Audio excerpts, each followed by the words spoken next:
Azərbaycan hökuməti Ümumdünya Şəhərsalma Forumunun 13-cü sessiyasına böyük maraq göstərir.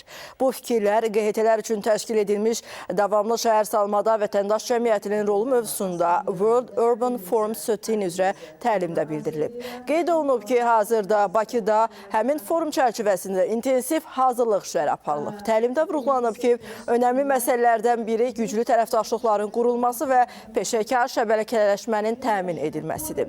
Azərbaycan QHT-ləri artıq 90 istiqamət üzrə təklif qəbul edib. Qlobal miqyasda isə ümumilikdə 1400 təklif təqdim olunub və onlardan 350-sinin seçilməsi planlaşdırılır. Seçilməyən təklif sahibləri üçün alternativ iştirak imkanlarının yaradılacağı da bildirilir. BUF 13 ilə bağlı Beynəlxalq Təşəbbüslər adlı qrant müsabiqəsi elan edilib. Qrant müsabiqəsi nəticələri növbəti ay elan olunacaq. Artıq bu müsabiqəyə 49 qeyri-hökumət təşkilatından layihələr daxil olub. Bu il BUF 13-də ilk dəfə olaraq qeyri-hökumət təşkilatları üçün forumun keçirilməsi nəzərdə tutulub. Əminəm ki, BUF 13-dən sonra bu uğurlu bir miras olaraq digər BUF-lar üçün də qalacaq.